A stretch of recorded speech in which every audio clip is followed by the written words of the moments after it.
दिल्ली परे भुवनेश्वर उन्मोचित हेब कांग्रेस इस्ताहार। प्रदेश कांग्रेस कार्यालय रे कांग्रेस जातीय इस्ताहार को उन्मोचित करिवे एआईसीसी मुखपात्र प्रियंका चतुर्वेदी। जार सीधासलख दृश्य आपण माने देखि पारुछंती। वर्तमान कांग्रेस कार्यालय रे प्रदेश कांग्रेस कार्यालय रे राष्ट्रीय मुखपात्र प्रियंका चतुर्वेदी आसी कांग्रेस इस्ताहार उन्मोचित करने को जाउछंती। तो सरकारी डेटा बताता है कि कौन से ऐसे परिवार हैं जिनकी न्यूनतम आय जो है 12,000 से कम है। परिवार, पूरे परिवार, तो 5 करोड़ परिवार हैं। 25 करोड़ परिवार के सदस्य, यानी हर परिवार में 5 लोग का आंकड़ा सरकारी डेटा दिखाता है। और वो सरकारी डेटा को यूज़ कर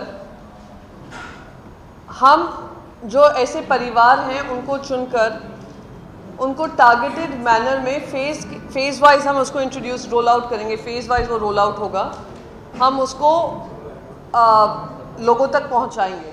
तो वो परिवार गवर्नमेंट डेटा के आधार पर मिनिमम जो उनकी इनकम्स हैं उसको देखकर फिर हम उसको लागू करेंगे। और परिवारों को जिन परिवारों में ये जाना चाहिए सही तरीके से, वो हम शुरुआत करेंगे। अभी हमें देश का जो आंकलन है वो देश की 20% जो गरीब आबादी है जो इस आय से नीचे आ रही है, हमने उसको आइडेंटिफाई किया है। मैं स्टेट स्पेसिफिक अभी नहीं बता सकती हूँ, पर सारे स्टेट के जो डेटा जो वो होगा, डिवीज़न होगा, तो वो स्पष्ट हो जाएगा। पर नेशनली 20% ऐसे परिवार हैं जो गरीबी रेखा के नीचे हैं। उनको किस तरीके से उनको मिनिमम इनकम उनके घरों में 12,000 होनी चाहिए हर महीने, वो हमारी पूरी की पूरी कोशिश रहेगी और वो पूरी हमारी स्कीम है।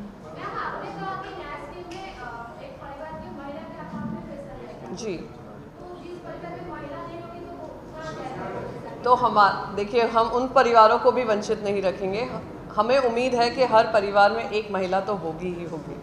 पर अगर नहीं है तो नहीं है, तो वो भी जो शादीशुदा नहीं है वो भी किसी के घर में अपने माता पिता के साथ रुके होंगे, उम्मीद यही है। पर जिनके घरों में महिलाएं नहीं हैं, जो दुर्भाग्यपूर्ण मैं मानती हूँ, पर अगर नहीं है तो उनके परिवार के जो सीनियर मोस्ट सिटीजन होंगे उनके अकाउंट में ही दिया जाएगा।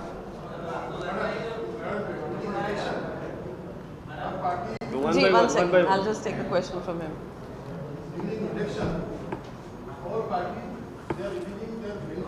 जी, तो इलेक्शन का बाद ये सब खूब जाते हैं, लेकिन ये लीगलाइज होना चाहिए कि नहीं चाहिए? Whether the manifesto, the document manifesto, whether it should be legalized or not? The most important part of every manifesto and the beauty of this democracy is that people realize whether the promises made to the people of this country through the manifesto have been lived up to it or no.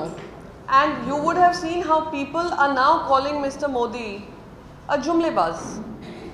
And there is reason why they're doing this. And I think the beauty of India's democracy is, there may be an India Shining campaign, there might be a Modi hai to mumkin hai, but the voter is questioning the Prime Minister of India today. They are questioning him on jobs, they're questioning him on welfare schemes, they're questioning him on corruption, they're questioning him on inflation, they're questioning him on women's safety, they're asking him questions on various parameters of even national security that was promised to them. So biggest voter and biggest legal document that it turns out to be is the vote that people end up giving to such governments. And as far as the Congress party is concerned, whether it was a farmer loan waiver implemented across the nation, whether it was a Manrega, whether it was the right to food, whether it was the land bill, the historic bill that we cleared, these are all promises we made and promises we lived up to. And the last point I would like to make about Nyaya is also, during the UPA tenure, we uplifted 14 crore people out of poverty line, which is a record in even the United Nations, because of the welfare schemes that we implemented on ground. We believe a nation will progress when we take every section along, right from the strongest to the weakest. And it is the government's responsibility to ensure that all sections are looked after and policies are shaped to ensure inclusive development and inclusive progress.